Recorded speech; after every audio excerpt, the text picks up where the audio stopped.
From Pacifica, this is Democracy Now!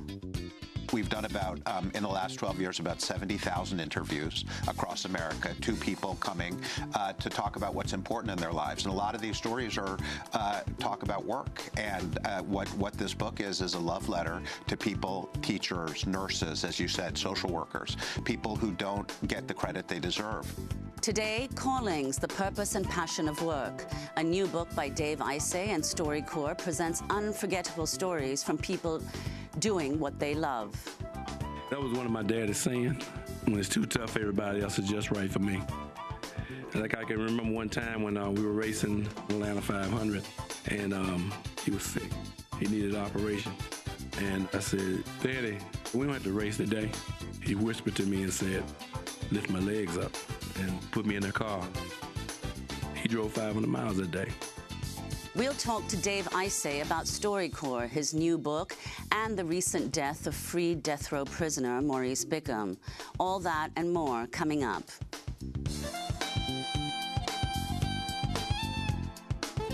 Welcome to Democracy Now!, democracynow.org, The War and Peace Report. I'm Nermeen Sheikh.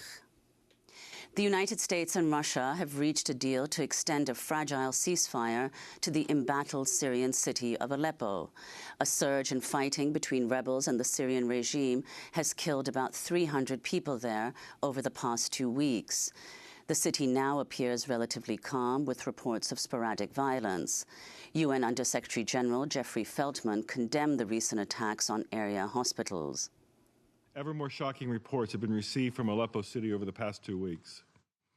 You have all seen the horrifying images of attacks on hospitals in both government and opposition-held neighborhoods of the city.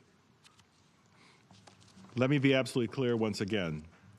Intentional and direct attacks on hospitals are war crimes. New details have emerged about the death of a U.S. Navy SEAL in northern Iraq. Video obtained by The Guardian shows Charles Keating, the fourth, was fatally shot amid an intense firefight with ISIS militants. The battle reportedly began when ISIS launched an attack on the town of Teleskov, disrupting a meeting between Navy SEALs and the local Kurdish Peshmerga. Keating was part of another group of SEALs sent in to help repel the attack. Amid a lengthy firefight, he was fatally shot in the side, then evacuated by helicopter before being pronounced dead. He's the third American killed in Iraq as part of the campaign against ISIS. U.S. officials have acknowledged Keating died a, quote, combat death, but have continued to deny the U.S. campaign in Iraq is a combat mission. Defense Secretary Ash Carter spoke about Keating on Wednesday. Well, his mission was to advise and assist the Peshmerga, who are fighting ISIL along that area of line of troops between the Peshmerga forces and the ISIL forces. That was what his mission was. In an interview with the New York Times, Charles Keating's grandmother, Phyllis Holmes, said, quote, "We keep saying it's supposed to be advising that we're doing, and yet we're losing one kid at a time." Even Defense Secretary Ash Carter said it was a combat death, and it was one hell of a combat death, she said. A U.S. Army officer has sued President Obama, saying the U.S. war against ISIS is illegal. Captain Nathan Michael Smith, who's deployed in Kuwait, says he believes the mission is justified but lacks proper authority from Congress. Quote, "I began to wonder, is this the administration's war or is it America's war?" Smith said in the lawsuit. "My conscience bothered me." Smith wants a U.S. court to tell Obama he must get approval from Congress for the war in Iraq and Syria. Ohio Governor John Kasich has dropped out of the Republican presidential race, all but sealing the nomination for Donald Trump. Kasich's campaign had initially said he would remain in the race after Texas Senator Ted Cruz dropped out following a loss in the Indiana primary. But Kasich reversed course on Wednesday. You see, I have always said that the Lord has a purpose for me, as he has for everyone. And as I suspend my campaign today, I have renewed faith, deeper faith, that the Lord will show me the way forward and fulfill the purpose of my life. Thank you, and God bless.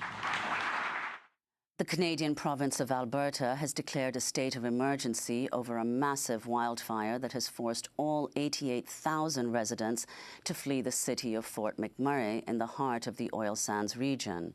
More people have been ordered to evacuate from surrounding communities, while a number of oil companies have shut down or curtailed operations. Scientists have linked the increase in wildfires to climate change.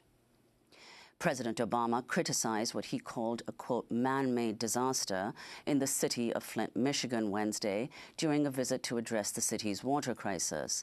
The crisis began when an emergency manager appointed by Governor Rick Snyder switched the city's water supply to the corrosive Flint River, which ate away at the lead pipes, poisoning the drinking water.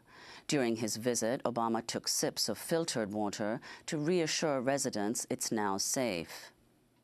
I know that there's a lot of suspicion about whether or not the water coming out of people's taps in their homes are safe, or whether they're still contaminated and still a problem.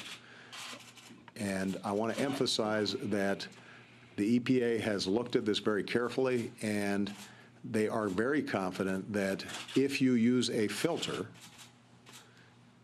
then it is safe for kids over 6. The Justice Department has warned North Carolina its new anti-transgender law violates the Civil Rights Act and Title IX. The announcement could jeopardize billions in federal educational funding. The department gave North Carolina until Monday to confirm it would not implement the law, which prevents trans people from using the bathroom that corresponds to their gender identity. In related news, the City Council in Oxford, Alabama, has voted to rescind its ordinance that made it a misdemeanor punishable by jail time for people to use a bathroom that didn't match the sex they were assigned at birth. And in Illinois, a group of families have sued a Chicago area school district for allowing a transgender student to use the girls' locker room.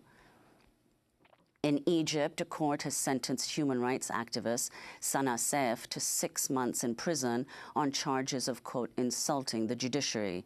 Saif was summoned by a prosecutor on accusations of inciting protests against President Abdel Fattah al-Sisi, but officials said she failed to comply with the summons. Saif is the sister of blogger Alaa Abdel Fattah, who has been jailed since February 2015. To see Democracy Now's interview with Saif in 2011, when she was just 17 years old, go to democracynow.org. Meanwhile, thousands of journalists rallied Wednesday to call for an apology and the ouster of Egypt's interior minister following a police raid on the journalists' union and the arrest of 2 reporters. Protest against President al-Sisi reignited last month over his decision to hand 2 Red Sea islands to Saudi Arabia. Hundreds marched in Mexico Wednesday to mark 10 years since a brutal police raid on the town of Atenco. Current President Enrique Peña Nieto, who was then the governor of the state of Mexico, ordered the police raid on Atenco amid protests in support of local flower vendors. 2 people were killed, 200 activists and peasants arrested, and more than 24 women said they were sexually tortured. Activists continue to protest renewed plans to build a new airport in the area. Adan Espinoza of the People's Front in Defense of the Land spoke at Wednesday's march. There has not been any justice, as the intellectual author Enrique Peña Nieto has not been held responsible for the beating, the injuries, the death, and the women who were sexually assaulted who have not received any justice, which is the most important thing. We have kept our word, and will keep doing so, saying no to the new airport. We are not going to leave our land, and it will keep being our land at whatever cost.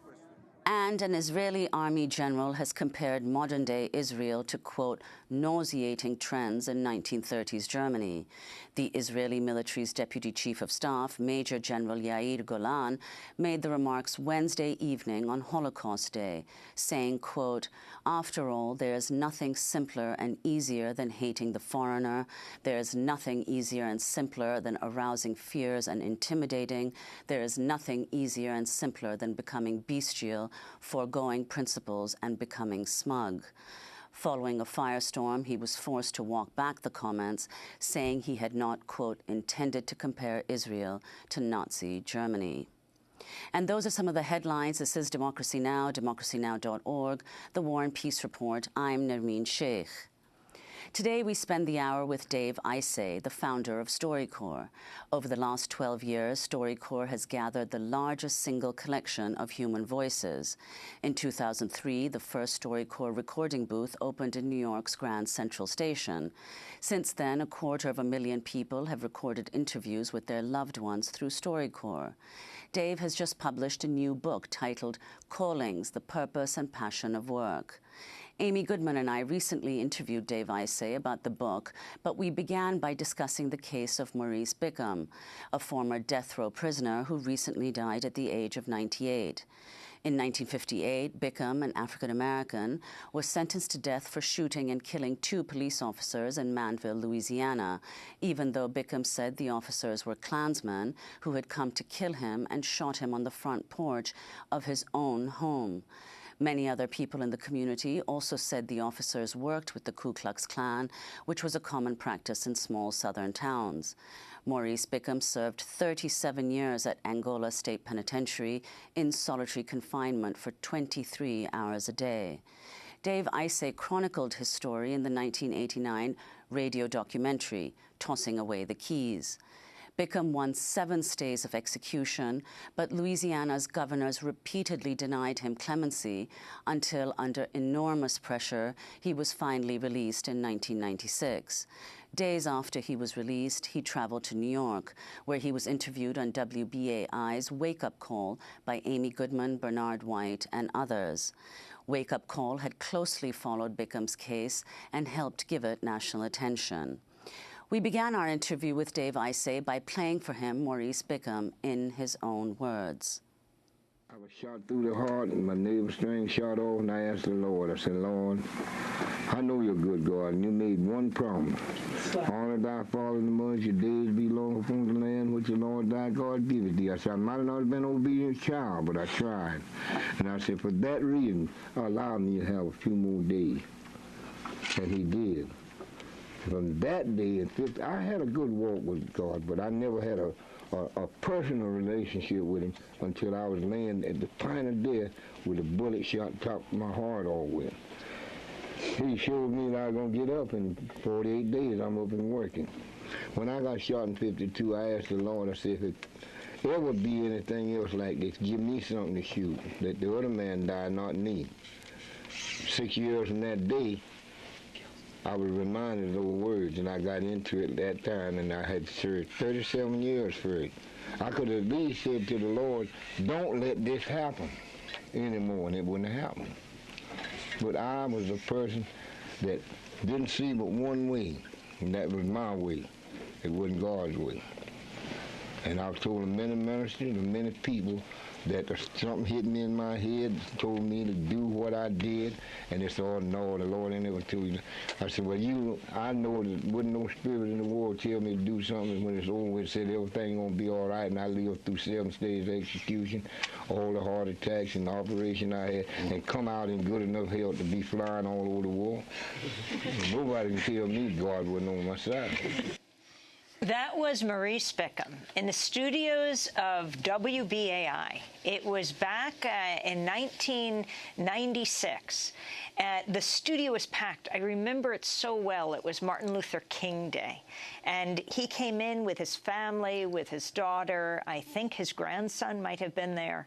The late, great Gil Noble was there. Of course, Bernard White and I, we hosted Wake Up Call. But Dave Isay, you had really shone the spotlight on Maurice's case when you did a documentary on Angola. Talk about the significance of Maurice Bickham, who just died at the age of 98. Well, I remember that day well. I just watched the video last night that TV viewers saw, and it was an incredible moment with all of us sitting there, because WBAI had been fighting for his release for, I think, a year, every day, pounding for his release. Well, we would say, is Maurice Bickham free yet? I mean, Bernard White, Errol Maitland. Wait, has Maurice Bickham gotten out of jail yet? Yeah. I think even the Louisiana attorney general or the governor talked about the significance of this radio station. And you know, I think every day you would play the Nina Simone song, I Wish I Knew How It Feels to Be Free. And sitting in that room with Maurice with his headphones on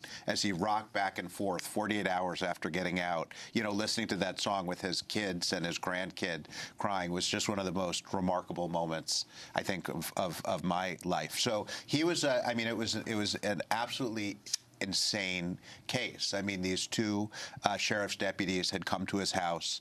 This is in the 1950s. Yeah, in the 50s. And they had come to kill him. And they shot him right above the heart, and he rolled over on a gun, and he killed the two of them. And he actually talks in that interview, because I watched last night this thing from 20 years ago, and he talks about how one of the kid and grandkid of one of the officers he shot was visiting him back then in the 50s, saying, you should not be here. And now, you know, there's a granddaughter of one of the officers who was killed who has been trying to apologize to Maurice and never got a chance because he was 98 when he died and he was too sick. These deputies were so determined to kill Maurice Bickham coming to his house that they wore their sheriff's clothes over their pajamas. They came in the middle of the night. That's right.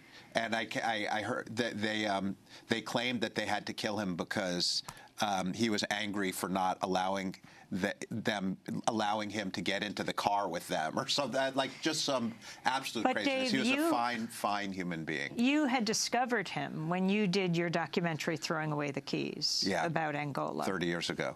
Yeah, so he was one of these guys who had been in Angola serving the longest prison sentences in history, and he cared for the rose bushes at Angola and was just plantation prison. That's right. Named for the country in Africa where so many people had become enslaved in this country, had been taken, kidnapped from Africa, and the plantation was named for the country that the Africans had been taken from. And there were a bunch of men who had been there for longer than anyone else in history. And some of these men had actually, this was not the case with Maurice, who had spent all of his time on death row, but there were many men who had been brought in and told to plead guilty to whatever crime they had been accused of, even though many of them hadn't committed them, because if they went to trial, they'd get the death penalty. And there was a law back then that the rule was you got out after 10 years on a murder. And then they changed the law when some of these guys were about to get out. So you had people serving 30, 40, 50 years for crimes that they hadn't committed because they were trying to save their lives. And Maurice had spent all this time on death row and was just, you know, he was a minister. He told the story of getting old in prison, how he became Pops, that was his name, from when he was a young man, how he'd had to pretend he was crazy on death row, going into psychiatric hospitals because it was the only way to avoid the death penalty. And he was an amazing man. And more amazing than that, he got out 20 years ago and he lived till the age of 98. By himself independently in Oakland with his family. In California. Yeah, and was just a remarkable man. That was StoryCorps founder Dave Isay. We'll be back with him in a minute. If I go away, I want you to pray, not for me, for the souls who have gone away before. If I am to stay, I want you to pray, not for me, for the souls who have stayed like me before. Day for the hunter, day for the prey, day for the hunter, day for the prey, day for the hunter, a day for the prey, day for the hunter, day for the prey. A Day for the Hunter, A Day for the Prey by Layla McKella. This is Democracy Now!, democracynow.org, The War and Peace Report. I'm Nermeen Sheikh. In a Democracy Now! Special, we spend the remainder of the hour looking at StoryCorps founder Dave Isay's new book, Callings, The Purpose and Passion of Work. Over the last 12 years, StoryCorps has gathered the largest single collection of human voices. In 2003, the first StoryCorps recording booth opened in New York City's Grand Central Station. Since then, 250,000 people have recorded interviews with their loved ones through StoryCorps. The new book is a remarkable collection of stories from the heart of the American workforce: teachers, social workers, public defenders, deli workers, plant supervisors, and beyond. They include stories by dreamers, healers, philosophers, and groundbreakers. Amy Goodman and I interviewed Dave Isay last month. Let's turn to one of the stories featured in the book, the story of English teacher Ayoji Ogunniyi. Speaking to StoryCorps, he explains how the murder of his father inspired him to become a teacher. He now mentors students with backgrounds similar to those of his father's killers. 11 o'clock that night, the knock came.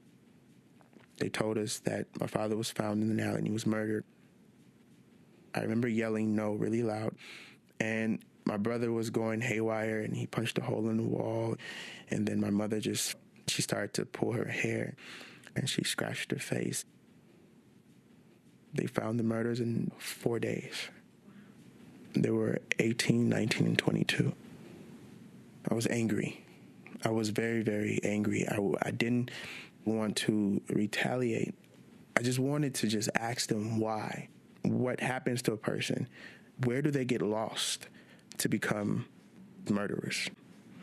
So, at the time, I was tutoring at an after-school program for some extra money, and these kids came from the same conditions that the people that murdered my father came from. A student came to the after-school program. It was probably around 16 years old. We were doing something where everyone had to read out loud. He stormed out the classroom, and I went out to talk to him, and he just broke down. He said, "It's hard for me to read." There are many people that cry because they're hurt, they've been neglected, but to cry because you couldn't read, that spoke volumes to me. So we got him in some other programs, and he started to read, and it just was like this gift that money can't buy for him. And by me giving that to him, I totally forgot about the pain of the murder, and I wanted to continue to give more of what I had to heal. It just dawned on me. Everybody at some point sits in a classroom. That could be the foundation for everything else. So that's when I said that whatever happened to my father is not going to be in vain. I'm going to follow my heart and become a teacher. That was Ayodeji Ogunniyi, an English teacher, just one of the 53 stories featured in StoryCorps founder Dave Isay's new book, nearly half of which have never been heard or broadcast before. The book's title, Callings, The Purpose and Passion of Work. Welcome to Democracy Now! It's great to have you with us, Dave. Great to be here. So talk about what you're doing with this project. Sure. So, and in that clip, I should say, Ayodeji, a couple things. One is that he was actually headed to medical school when this happened, and his dad, who was a cab driver, was murdered. And it's one of those moments where, kind of like the moment when I came into radio, when you and I met for the first time, one of those moments where, boom, he knew this was what he was meant to do with the rest of his life, and he changed. He decided not to become a doctor, but to become a teacher, and he's still teaching in the Chicago Public Schools. An amazing person. And he was talking to a loved one, as everybody who does at StoryCorps. We've done about, in the last 12 years, about 70,000 interviews across America, two people coming to talk about what's important in their lives. And a lot of these stories are talk about work. And what this book is a love letter to people, teachers, nurses, as you said, social workers, people who don't get the credit they deserve. But explain, before we play more of them, sure, how people talk to each other and what this project you started so many years ago, that's become the largest oral history project in the United States, StoryCorps, is. Sure. So it started, I did a lot of social justice work, the Maurice Bickham work, and being at a place like the Louisiana State Penitentiary and interviewing someone like Maurice, giving him the opportunity to talk about who he was and what his dreams were. And I saw doing these interviews, many of which were done kind of with you as editor many, many years ago, how important and sometimes transformative it was in people's lives to have a chance to speak their truth. And did documentaries for many years and had this kind of crazy idea 12 years ago to turn documentary on its head and say that maybe we could do something where the purpose isn't the final product, but giving many, many, many people the chance to be listened to in this way. So we built this booth in Grand Central Terminal where you can come and honor someone who matters to you and listen to their stories and ask them, who are you? What have you learned in life? How do you want to be remembered? And then, as you said, you get a copy. Now we don't do CDs. That was the old days. It's digital copies now, and another copy goes to the Library of Congress. And it's basically, you know, this process, this 40-minute process where it's almost, the conversations are almost like if I had 40 minutes left to live, what would I say and ask of this person who means so much to me?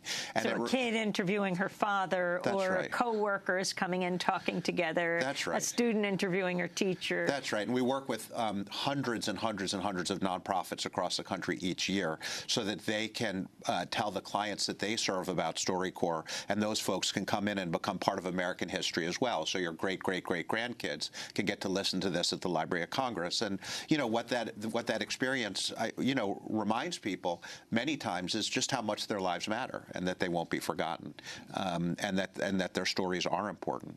So it builds off that work, the Maurice Bickham work from all those many years ago. Maurice Bickham, who served how many decades in prison in Angola on death row, and eventually got released. Yep. Yeah, it's the poetry and the power and the grace and the beauty and the stories that we find all around us when we take the time to listen. Well, let's go to another story from the project. In 2015, Wendell Scott became the first African-American inducted to the NASCAR Hall of Fame. Throughout the 1960s and 70s, he poured his earnings into maintaining his own race car. In this StoryCorps animated short, his son, Frank Scott, speaks to his grandson, Warwick Scott. Together, they remember what it took for Wendell Scott to cross the finish line at racetracks throughout the South. This is Frank, followed by Warwick. He started racing in 1952, and, you know, it was like Picasso, like a great artist doing his work. And he was in that car, and he was doing his work. But, you know, he couldn't get the support where other drivers that we were competing against had major sponsorship. He did everything that he did out of his own pocket. And as children, we didn't have that leisure time. You know, we couldn't go to the playground. He said to us, I need you at the garage. I can remember him getting injured, and he'd just take axle grease and put it in the cut and keep working. But he wasn't allowed to race at certain speedways. He had death threats not to come to Atlanta. And Dad had said, look, if I leave in a pine box, that's what I got to do, but I'm going to race. I can remember him racing in Jacksonville, and he beat them all. But they wouldn't drop the checkered flag. And then when they did drop the checkered flag, they had my father in third place. One of the main reasons they gave was there was a white beauty queen, and they always kissed the driver. He finally got the money. But, of course, the trophy was gone, the fans were gone, the beauty queens were gone. Did he ever consider not racing anymore? Never. That was one of my daddy's saying. When it's too tough, everybody else is just right for me. Like I can remember one time when we were racing Atlanta 500, and he was sick. He needed an operation. And I said, Daddy, we don't have to race today. He whispered to me and said, lift my legs up and put me in the car. He drove 500 miles a day. He always felt like someday he's going to get his big break. But for 20 years, nobody mentioned Wendell Scott. But he didn't let it drive him crazy. I think that's what made him so great. He chose to be a race car driver, and he was going to race until he couldn't race no more. That was the son and grandson of Wendell Scott, who became the first African-American inducted to the NASCAR Hall of Fame. So, Dave Isay, could you talk about that short? Well, I mean, I think that's just another example of the kind of hidden heroes. I mean, you know, Wendell Scott is the kind of person, amazing guy, as he said at the end of that clip, you know, that someday people would know his name, and now people finally are starting to know his name. And he's, you know, we get so many messages about work and what a meaningful work life is from the celebrities and the politicians and the billionaires. And here's the kind of person you hold up to your kids and your grandkids about examples of what a good work life, what a meaningful work life is. And, you know, he's an American hero. And that's what this book is about. So now let's go to a story from Tacoma, Washington, by Storm Reyes, who grew up in Native American migrant farm worker camps in the 60s. She started working as a full-time laborer, picking fruit when she was 8. Her family lived without electricity or running water, but one day something arrived in the camp that forever changed her life. Let's hear Storm Reyes tell it. The conditions were pretty terrible. I once told someone that I learned to fight with a knife long before I learned how to ride a bicycle. And when you are grinding day after day after day, there is no room in you for hope. You don't even know it exists. There's nothing to aspire to except filling your hungry belly. That's how I was raised. When I was 12, a bookmobile came to the fields. And you have to understand that I wasn't allowed to have books because books are heavy. And when you're moving a lot, you have to keep things just as minimal as possible. So when I first saw this big vehicle on the side of the road, and it was filled with books, I immediately stepped back. Fortunately, when the staff members saw me, kind of waved me in, said, "These are books, and you could take one home." I'm like, "What's the catch?" And he explained to me there was no catch. Then he asked me what I was interested in. And the night before the bookmobile had come, in the camps, there was an elder who was telling us about the day that Mount Rainier blew up. So I told the bookmobile person that I was a little nervous about the mountain blowing up. And he said to me, "The more you know about something, the less you will fear it." And he gave me a book about volcanoes. And then I saw a book about dinosaurs. I said, "Oh, that looks neat." So he gave me a book about dinosaurs. And I took them home and I devoured them. I didn't just read them, I devoured them. And I came back in 2 weeks and had more questions. And he gave me more books, and that started it. That taught me that hope was not just a word, and it gave me the courage to leave the camps. That's where the books made the difference. By the time I was 15, I knew there was a world outside of the camps. I believed I could find a place in it, and I did. Storm Reyes, who grew up in Native American migrant farm worker camps in the 1960s. Dave Isay. Now works in libraries. So, yeah, she's a librarian now and has been for many, many years. A place that is so close to my heart, as my father sat on our library board in Bayshore, Long Island for 25 years. Dave, talk about, our radio listeners can't hear this and they'll see it online, but certainly our TV viewers can. The animation that we are watching that are part of everything you're doing now. Well, you know, I think so the way StoryCorps works, it's two people talking to each other, and it's always going to be that way. You know, we're never going to have cameras in the booth. But we live in as you know, as a former radio person who's now in TV never also. Never say never. You never say never. And that in order to really reach as many people as possible, you have to have a visual element. And at some point, a bunch of years ago, one of the facilitators who worked at StoryCorps came in and said, "I've been animating StoryCorps stories. I'm an animator on the side." Facilitators are the people who bear witness at the interviews, and they sit in at every interview and help people through the process. And he said, "You know, my brother is a swim teacher, but he's also an animator. He works at the Y." And he, you know, put this thing in my computer, and it was just, I saw that there was a way to add visuals to these stories that not only didn't take away from the power of the human voice, you know, but added to the power. So this is part of the way that we're trying to reach a lot more people with StoryCorps and make StoryCorps part of someday the fabric of this country, and have these stories everywhere, and have people everywhere listening to each other and recognizing that truth that you have been speaking for so long, that there's so much when we listen to each other, there's so much more we share in common, and recognizing ourselves in others. Well, let's go to another story. Sanitation workers Angelo Bruno and Eddie Nieves worked together for nearly a decade on the same garbage route in Manhattan's West Village. After 31 years on the job, Angelo retired. At StoryCorps, he talked with Eddie about the unexpected lessons he learned along the way and what he still misses about the job. This clip begins with Eddie Nieves. Everybody would just come out just to talk to you. People would say, "Oh, good morning, Angelo. Good morning, Eddie. You want a cup of coffee? You want lunch?" And the nuns kissing us, too. We had nuns on the route. You know, I never had that before. The younger guys would ask me, "How did you get that?" It's just a little good morning. Have a nice weekend. Hey, you look great today.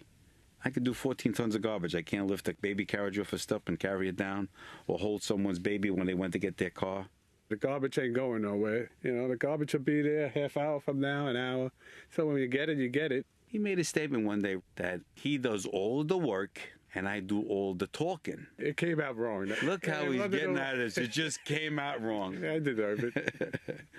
When I first came on the job, there was one old time, I remember Gordy Flo, his name was.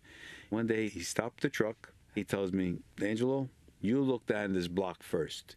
See all the sidewalks are all crowded up with garbage?" So I didn't think nothing of it. My father always told me to respect my oldest. I get to the end of the block, and he stops me again. "Get out of the truck. Look back. Nice and clean, right? People go walk on the sidewalk. Guys can make deliveries. Be proud of yourself." The day that people learned that you were going to retire, we went maybe a block or 2 blocks, and 6 people came up to him saying, "You're crazy. What am I going to do when you leave?" I'm a little bit of a marshmallow anyway, but I never thought my last day would be so emotional for me. He's crying, they're crying, I'm crying watching them cry. And I've been very lucky because he's the best partner I ever had. We used to try to take the same vacation and try to have the same day off. And I miss my partner. I feel the same way, Eddie. I'll be honest with you. I miss it terribly. I'm like that little kid looking out the window now when I hear the truck. I think I could have done another 31 years. Those were sanitation workers Angelo Bruno and Eddie Nieves. Dave Isay, could you talk about that story and also how you made the selection of what stories to include? Sure. Well, we've done, as I said, tens of thousands of StoryCorps interviews, and I should say we now actually over the last year have an app also, so that people can download this app, record a StoryCorps interview with a loved one, and then with one tap upload it to the Library of Congress. So actually we've gone from 70,000 stories to 170,000 stories in the last couple of months. But the way it works is that we see every interview as valuable, as important, as sometimes often a sacred moment in people's lives, and equally valuable. But some of them have this quality that make them appropriate to share with a larger audience. So I just saw this figure a couple days ago. It's 0.04 of 4/100th of 1% of the tape that we record for StoryCorps makes it on the air. And these are just stories that somehow, speak to universally to people. And I think what I've been trying to do since the very beginning, and I was thinking walking over to the studio this morning about when I was in my early 20s at the Louisiana State Penitentiary and called you. Yes, I remember it. Do you remember that? Yes, I saying, do. I don't, here. I remember you're going to be okay, Dave. Yes, I said I can't. There I was, here are these stories. What am I going to do? I can't do this, And you just said, just do it. This is too important. Just do it. And some of these stories have this, ability that kind of rise up. And again, I think speak to who we are as people, and I've always believed that the power of an authentic story, of people talking. StoryCorps is the opposite of reality TV. No one comes to get rich. No one comes to get famous. It's an act of generosity and love, and a story honestly told has the ability, I think, to build bridges of understanding between people that's unparalleled. And Dave, your book is called Callings: The Purpose and Passion of Work, and the fact is, many people spend more time with their colleagues at work, their coworkers, than they may with their families every single day for decades sometimes. And that's what we see with the sanitation workers of the West Village in New York. And sometimes it's finding that calling is, an aha moment. Other times it's a combination of doing something you do very well, being treated with dignity, and feeling like you're doing something for people. Well, and those are the stories. I mean, the stories in this book just show us a path. I mean, there are so many messages in the ether now that work is about, especially to young people, that work is about doing as little as you can to get as rich as you can, as quickly as you can. And this book shows a different path. a path to people who've got this real sense of joy and love in their work and want to get up in the morning and go in and do something. StoryCorps founder Dave Isay. We'll be back with him in a minute. Someone to call my own. Who's there for me? Have no bound and can be sold. Give me a friend who's gonna catch me when I fall. Oh, when I fall. Eva, Eva, Eva, hello, Eva.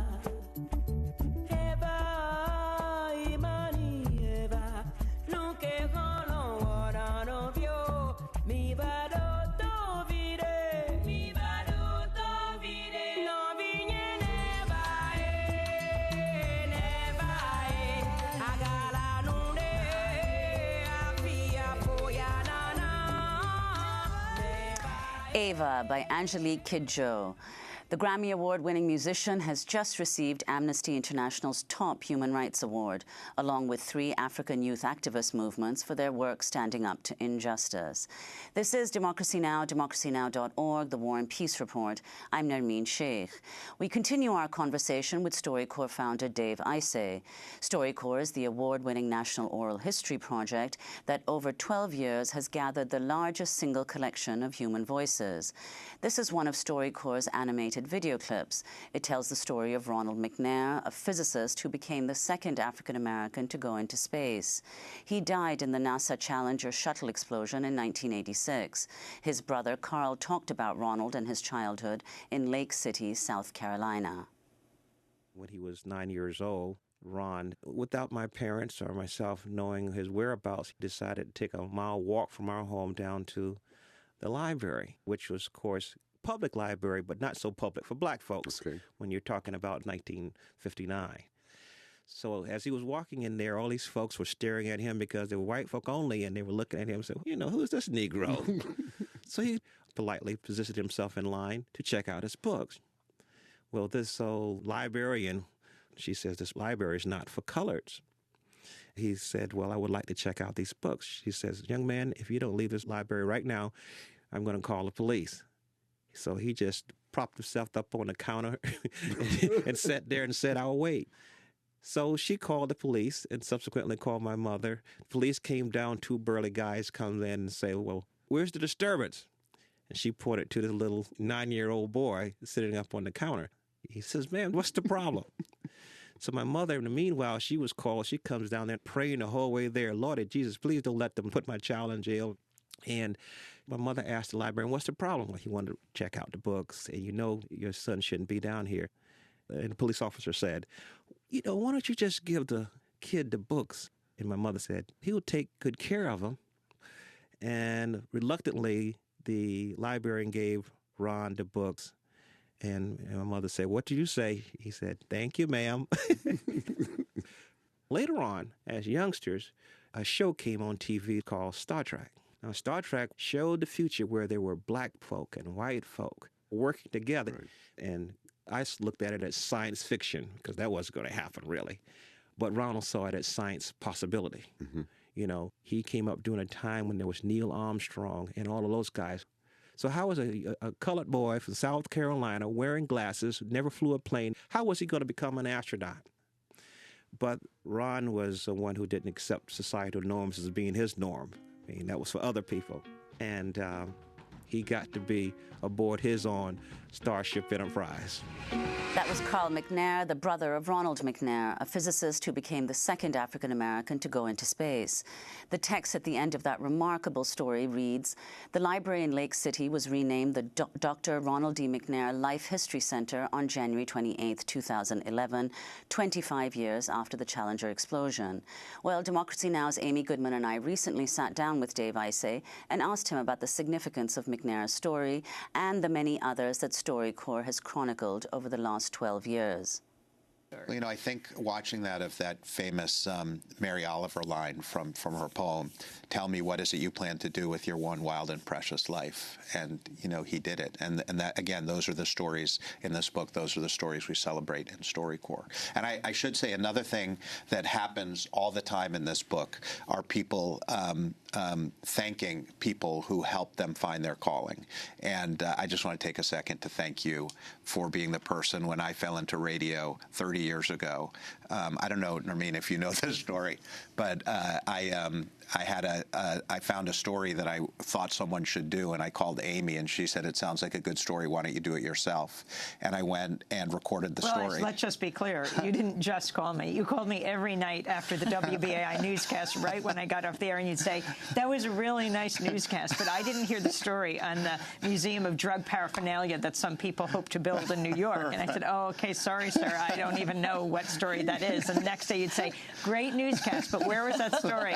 On the hopes of a couple who want to build a drug paraphernalia museum in the East Village, I think it was, a museum to drug addiction. Yeah, they were a couple who were dying of AIDS, and I actually had never heard WBAI before. And you said, I don't have anyone to do it. Do it yourself. And the minute I was really blessed at the age of 21 or 22 to find my calling, the minute I pushed record on that tape recorder, I knew this was what I was going to do for the rest of my life. And you aired it. We aired it that night. You walked in with this reel-to-reel tape, which was very unusual, on a Nagra tape recorder. And I said, "Okay, I'll take a listen, whatever this piece is." And it was just the husband and the wife who were doing this museum around drugs, just talking. And what you brought out in them, we aired it that night. And then NPR aired it that weekend. Because someone was driving through the city and happened to hear it, who worked for NPR. So I was very fortunate to be able to be blessed to find my calling all those years ago. So thank you for what you did to make that possible. Well, thank you for pursuing that calling. I mean, the fact that you've provided this forum for people to speak for themselves, to speak to each other, true acts of love. Well, and I want to say, I heard, this is more important than ever. And again, it builds on the work, that you've been doing for all these years. Someone said to me a couple of weeks ago that, hate is louder than love. And, I think that what you're doing and what we're doing is trying to turn that volume up on love with everything that we've got. So let's go to Barbara Moore, who spent more than 40 years working as a bricklayer in Baltimore. She helped lay the foundation for some of Baltimore's most famous landmarks, including Camden Yards, where the Baltimore Orioles play. When she started, she was only 21 years old and was the first woman to join her local bricklayers union. In a StoryCorps interview, Barbara tells her daughter, Olivia Fite, how she first got into the trade. Right out of high school, I worked in an office, but a couple hours behind a desk and I was falling asleep. So I became a bricklayer. Well, I specifically remember getting bullied at school and telling boys that were bullying me, "You better watch out. My mom is a bricklayer and she'll come beat you up if you mess with me." Well, it was kind of rough at first because, a lot of the older guys didn't think I should be there and I was taking a job from a man, but I believed that I could do that job. And I was working with this guy, Tony Anello, who was a World War II vet, and he had a plate in his head. And he was, really an old school guy, but he was willing to work with me when a lot of other people did not want me as their partner. And when he passed away, his daughter called me and said that he wanted to leave me his tools. So I think that's probably, if you're getting tools from the bricklayers that have gone before you, that would be a sign of respect. I can't even really remember a time that you came home and you said, "Oh, I'm going to quit," or "This is too hard." And I, at a very young age, learned how to massage your calloused hands. And then a little later on in life, sometimes I would paint your fingernails. Not that a manicure lasted very long. I noticed that throughout my life, people always come up to me on the street and say, "Are you Barbara Moore's daughter?" There's a lot of people in this town that have a great respect for you, and you've earned that. Well, you're very kind. Well, how would you like to be remembered? The only thing that's important to me, my dear, is that you remember me. But you've had your hands in so many things that will last for so much longer than either one of us. I know. I don't care about that. Whatever I did, it was always something that I wanted to do for you. Whoa, Barbara Moore spending more than 40 years working as a bricklayer in Baltimore. Dave Isay. Yeah, I mean, it's another example of you know, people who live these lives of sacrifice and decency and courage that just don't get talked about enough. I mean, this is kind of a radical book. There's no billionaires, there's no millionaires, there's no celebrities, there's no professional athletes. But I would, you know, to me, these are really the stories about work that matter. I mean, it really harkens back to Studs Terkel working. Who, you know, Studs cut the ribbon on our first booth all those many years ago at 92. He flew to New York to cut the ribbon on the booth. He's since, you know, passed away. I think he came on your show when he did that. And, you know, he said when he cut the booth, you know, we know who the architect of Grand Central was, but who laid these floors, who built these walls? Those are the stories that you have to get through StoryCorps, and we've been fighting ever since to do that. Let's turn to Studs Terkel. What has happened to the human voice? Vox humana. Hollering, shouting, quiet, talking, buzz. I was leaving the airport. This is in Atlanta. You know, you leave the gate, you take a train that took you to a concourse of your choice, and I get into this train, dead silence, few people seated, all standing. Up above you hear a voice that once was a human voice, but no longer. Now it talks like a machine. Concourse 1, Fort Worth, Dallas, Lubbock, that kind of voice. Just as the doors are about to close, pneumatic doors, when a young couple rush in and push open the doors and get in. Without missing a beat, that voice above says, because of late entry, we delayed 30 seconds. The people looked at that couple as that couple had just committed mass murder, you know. And the couple is shrinking like this, you know. And I'm known for my talking. I'm Gabby. And so I say, George Orwell, your time has come and gone. I expect a laugh. Dead silence. And now they look at me. And I'm with the couple, the three of us, at the Hill of Calvary on Good Friday. And then I say, my God, where's the human voice? And just then there's a little baby. Maybe the baby's about a year old or something. And I say, sir or madam, to the baby, what is your opinion of the human species? Well, what does a baby do? And the baby starts giggling. I say, thank God, the sound of a human voice. That was Studs Terkel. Dave, we both worship him. Yes, we do. You know, there's someone wise once said something like, I believe that, you know, media has the potential to be the greatest force for good that the world has ever seen.